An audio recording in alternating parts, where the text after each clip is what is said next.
Donnie and Dolly. The team is supported by ableauctions.ca. Closing your business? We can help.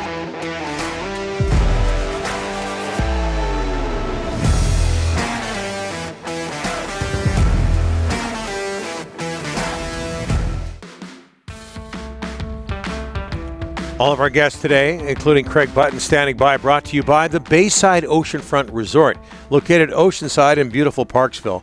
The Bayside Resort is one of Vancouver Island's premier getaway spots. Call now to book your reservation and mention Donnie and Dolly for 10% off your nightly room rate. Book your island getaway today at BaysideOceanfrontResort.com or call 250-248-8333. Delaney's OK Tire and Langley inbox. Just before we get to Craig. Yep. Don D. from Nanaimo. T-shirt man can't talk about fashion. Russell's suit looked good. I think I saw Rick's flip-flops on Russell's feet. T-shirt man would be the yellow-clad That's fine. Ryan Henderson who always wears T-shirts. That's fine. I'm just saying. What I are you don't wearing know, today? What's that tree? The Killers. I saw them in August while I was off. There's no athlete. I'd argue no athlete is more into themselves than Russell Wilson. There's been a few over the years, no, right? No, current athlete right now. Come on. Stop it. I across all of the leagues, like he loves himself. Look at in training camp. Okay, remember, he wore his own jersey to training camp. His own jersey. And you're selling yourself. Oh, God. Donnie. See, and a pro athlete is cocky and full of himself. And to some extent, you have to be. But Donnie, his workout videos in the summer. You know what? Every athlete's working out. Do you have to show everybody that, oh, look at me, I'm working out? Give me a break. TB12. Come on. That's all we hear about. Maybe a little bit about what he does on the field. Okay, for the first time this go-round, Donnie and Dolly, the team, on check, we're pleased to have back with us TSN Scouting Director. Talk about fashion.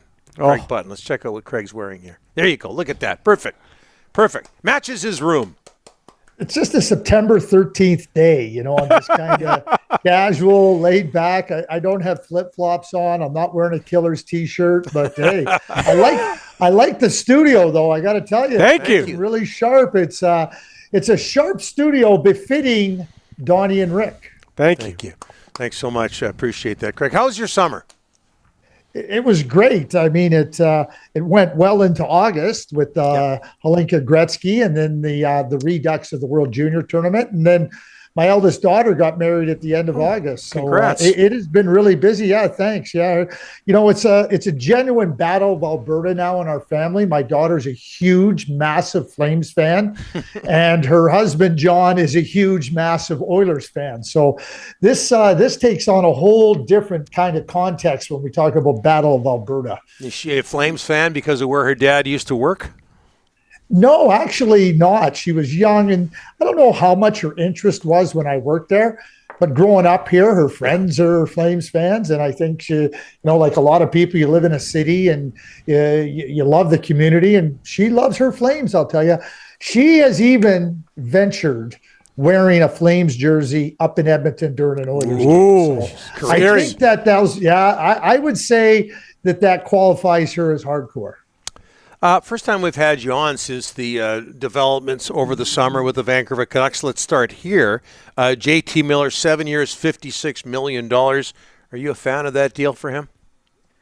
Let me start with this, Donnie. I'm a fan of JT Miller. And, one of the challenges that NHL teams have is that, you have this really good player. Now, I don't think anybody would argue that, hey, as the players get older, they're not going to be able to play at the same level. But you're trying to compete over a period of time.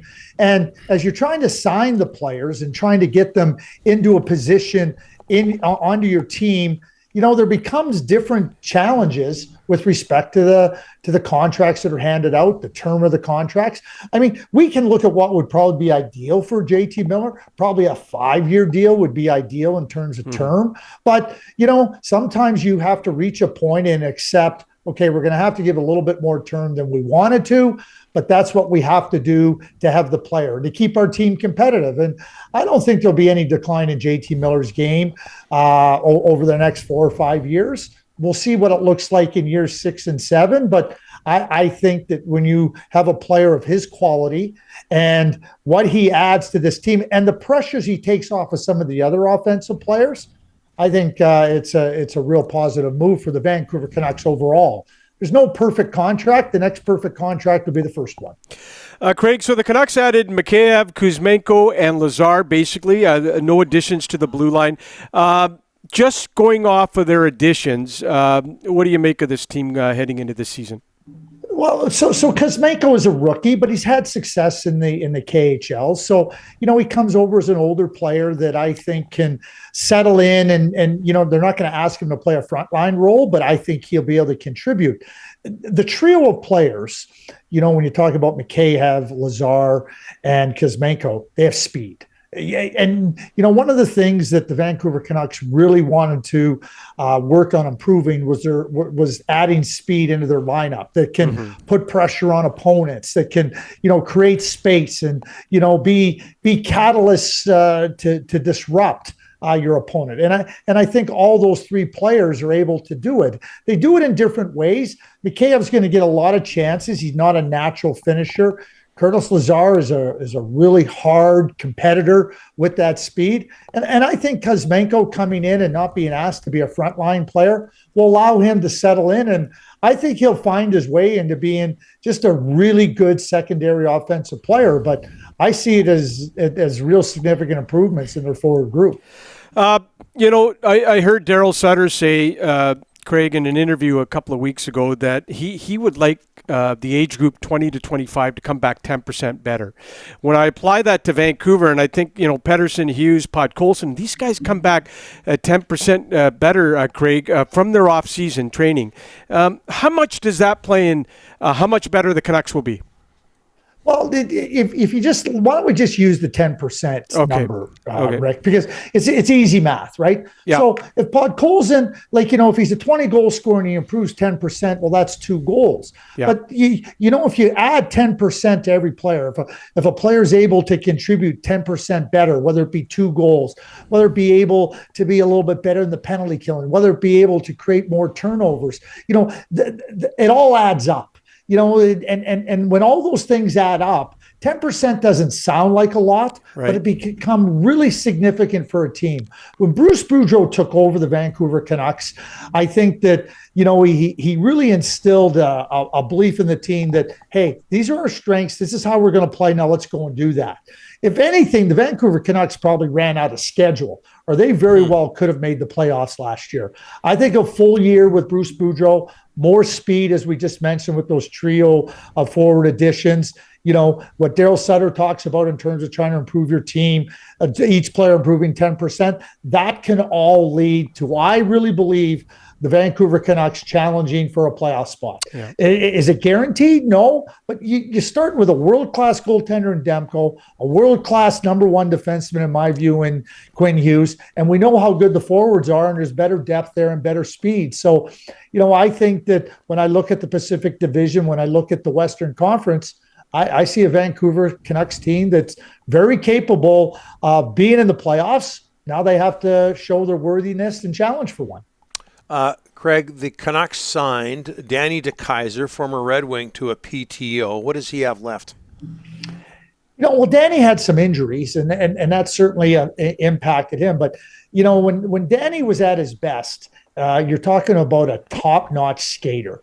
You're talking about somebody that uses that skating to get into the way of opponents, to take away their space, to get the pucks, to move. And he was very capable of moving the puck out either really quickly because he got to the pucks, in rapid fashion because of the skating and then moving it ahead quickly, or as a puck transporter.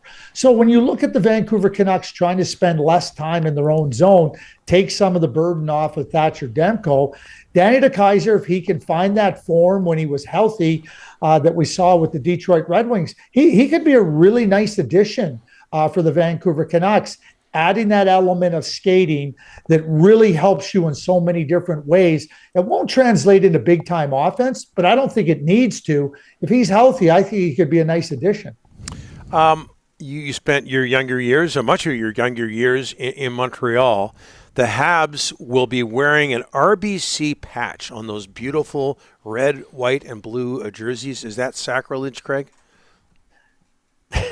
I guess it depends who you ask, Don. I think, you go back and we watch games, where there was no board advertising, where there was no on-ice advertising, right? It's a different time. And, I think we look at the sweater and we go, oh boy, it's such a beautiful sweater.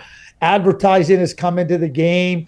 I guess the way I would answer the question is I wouldn't call it sacrilege. What I would say is it changes the context of what the sweater means. And certainly, we're dealing in a world with revenues. What I would hope is that the Montreal Canadiens, when moving down this path, feel that the benefits of having a sweater sponsor, in this case, the RBC patch on their sweater, is beneficial and something that will benefit not just their team and obviously revenues help everybody in the league, but also will be accepted and will help their community with respect to whatever RBC is doing with the Montreal Canadiens. I mean, RBC is a Canadian brand as well and a long-standing Canadian brand. So how those marry up, I guess we'll just have to wait and see. But we call it progress, and yet at the same time we long for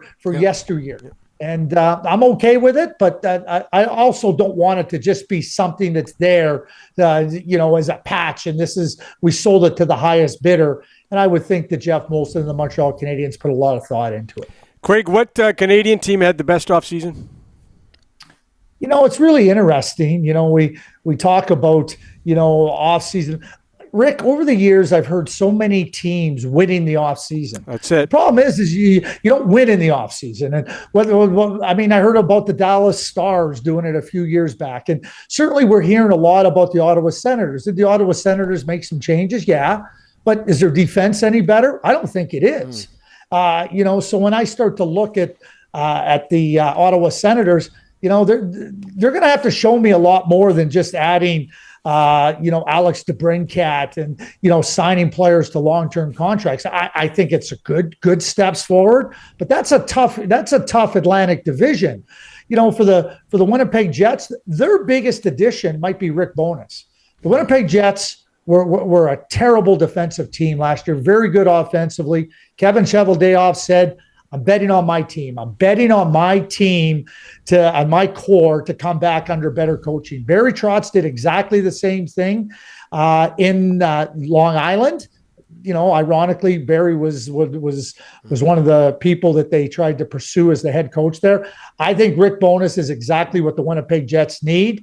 But as I'm moving east to west, Rick, I'm getting to the Edmonton Oilers. I think they have a goaltender. I think they finally have a reliable, consistent, dependable goaltender, and I think that can go a long ways. We saw what that team did last year. They've made some really good, strong additions. So I would say the Edmonton Oilers are the team that had the best offseason.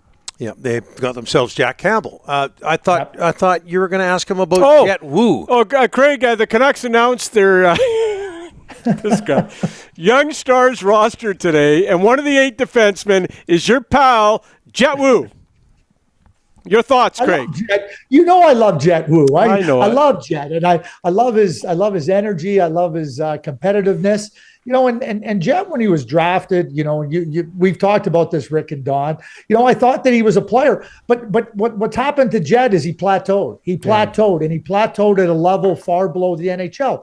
Does that mean that he's going to stay there at that plateau? Not necessarily. And here we are talking about a 22-year-old defenseman. It's not like Jet is old. It's not like he's turning 25 or 26. So, as you've heard me say many a times, if Jet can find that half a step of quickness, because if he can find that, he's got the competitiveness. He's a really smart player, understands the game. But if he can't find that half a step of quickness, he's going to have a real challenge being able to find his way to the NHL. If he does, I think that he could find himself into being a real dependable defenseman, probably in the 5-6 hole. But, those are important places in your roster as well. Looking good. Nice to have you back, Craig. We'll talk to you next week. Thanks so much. Yeah, A pleasure to be with you guys once again. Thank you.